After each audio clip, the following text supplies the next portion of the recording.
சிறிது உணவு கிடைக்குமா?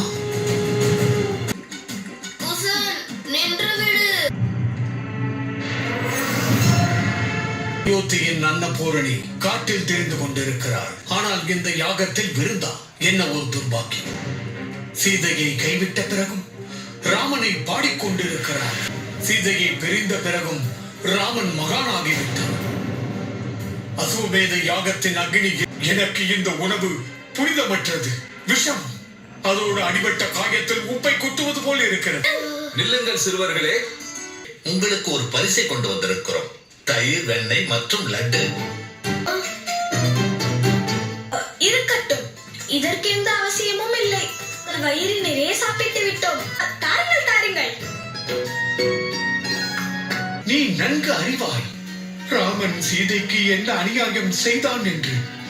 அந்த முனி குமாரர்களிடம் மகாராணி சீதைக்கு நடந்த அநியாயத்தை கூறுவதுதான்.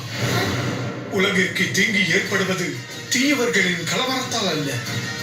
மனதில் இருக்கும் ரகசியத்தை வெளிப்படுத்தி அந்த முனி குமாரர்களுக்கு உண்மையை உறக்கச் சொல். எங்களுடைய மகாராஜா மகாராணியை பற்றி புகழ்ந்து பாடியது மட்டுமல்லாமல் நீங்கள் எங்களுக்கும் அவர்களுடைய வாழ்க்கையின் முக்கியத்துவத்தை புரிய வைத்தீர்கள். அண்ணா, புனிதமான அயோத்தியின் இந்த புனிதமான பூமியின் புனிதமான பிரசாதம் எப்படி விடுவது? அந்த ராமன் எங்கள் மித்திலையின் சீதைக்கு அநியாயம் அளித்து விட்டார். என்ன கூறுகிறீர்கள்? ராமர் தாய் சீதையை கைவிட்டார். இது சாத்தியமில்லை. இந்த அஸ்வமேத வேள்வி நடப்பதாக இருந்தால் தாய் சீதையும் இங்குதான் இருக்க வேண்டும். பிரபு ராமர் அது போன்ற அநியாயத்தை செய்ய மாட்டார். அம்மா எல்லையை மீற வேண்டாம் என்றார்கள்.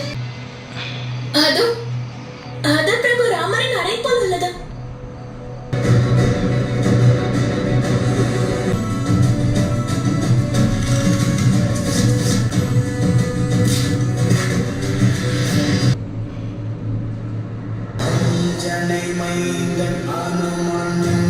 யாரது? அனுமனவர்களா?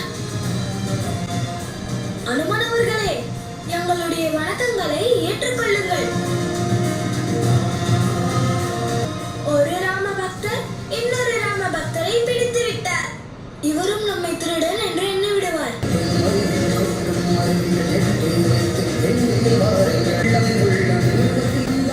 அங்குபார், அனுமன் அவர்களை பிடித்து விட்டார்.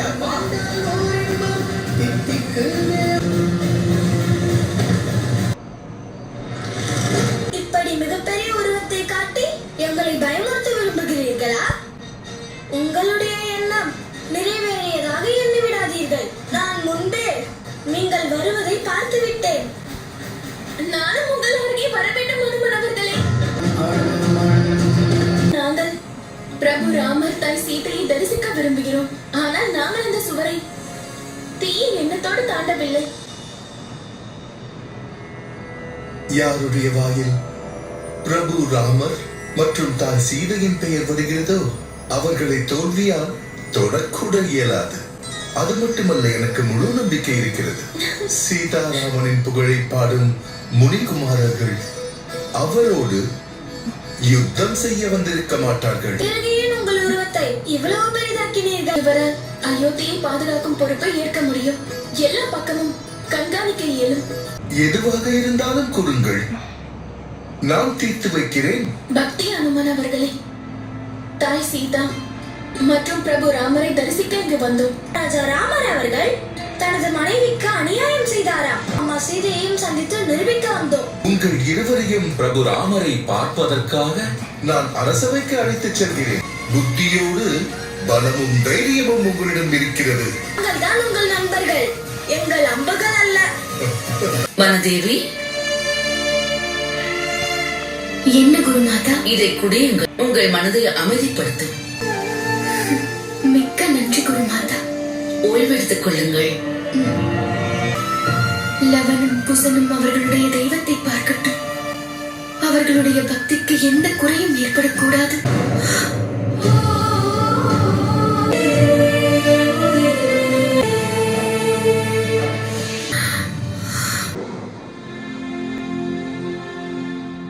அவர்களின் முகத்தில் நான் ஒரு தெய்வீகத்தை கண்டேன். அவர்களிடம் நான் அமைதியையும் அளவுக்கு அதிகமான திறமையையும் பார்த்தேன். அந்த இரு பாலகங்கள் பாடினார்களே, ஊரில் உங்களோடு என் தாய் சீதாவின் புகழையும் பாடிக்கொண்டிருந்தார்கள்.